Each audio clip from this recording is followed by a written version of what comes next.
We're joined now by former member of the Foreign Affairs and Defense Committee for the Israeli Parliament, Erel Margalit. Good morning, sir. Thank you so much for joining us. Good morning, Michael. Good to be here. Tell us a little bit about, you were in government there. From what I'm hearing, Israel, from a government point of view, from a political perspective, has never been more united. Is that accurate? Have people put aside their partisan differences and have come together now as they face war? Yes, I think so. I don't think that as Israelis we've ever witnessed such cruelty and such barbarism of people coming in and murdering women, children, beheading people, young people at a party, which was actually music peace party. It's unbelievable. I don't think that people understand that, but I was part of the Security and Foreign Affairs Committee when we decided to open up the gate and to allow 30,000 Gazans to come and work in Israel every day. We thought it would be constructive. We thought it would be good. We thought it would be a good way to start helping the people in Gaza build their economy.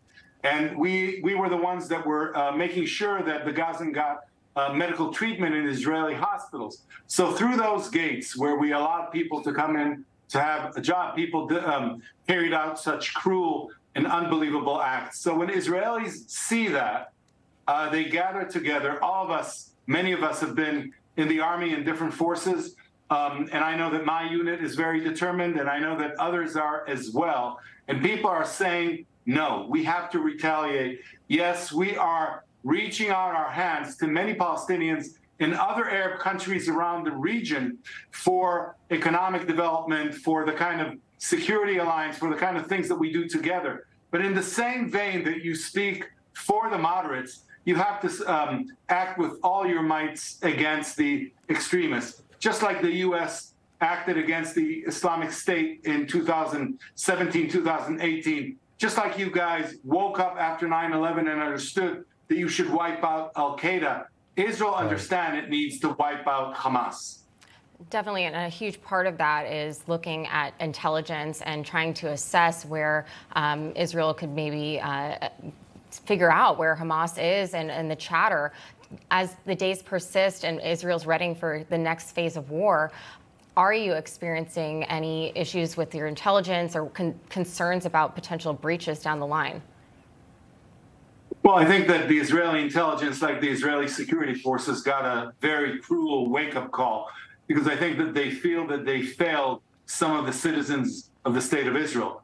But I do think we have the best army in the world and the best intelligence force in the world, and I think they're gathering a lot of information to allow them to be surgical. It's very important to be surgical when you strike against people who are hiding in the midst of populated areas, underneath the tunnels, and it's very difficult to fight guerrilla warfare, as the U.S. learned in many cases. So you have to have the intelligence, you have to be surgical, and you have to be very determined.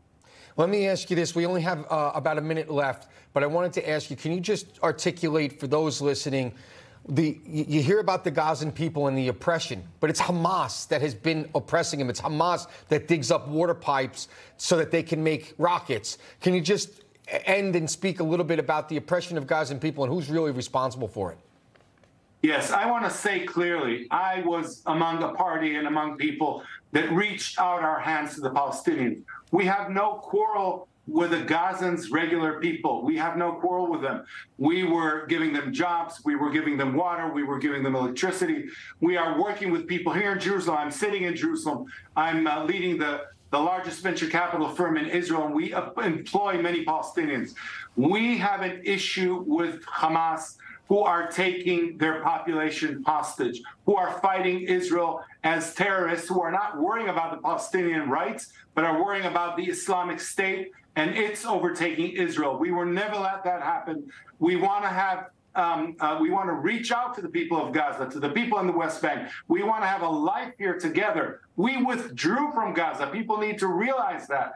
What they are doing is they're trying to take over Israel wherever it sits, and we will never let that happen. And they will feel the anger of the Israelis. They will feel it badly in the next few days. It doesn't matter if we're the left, we're the right, we're the center. Israelis are determined to bring back security to our people. Thank you very much.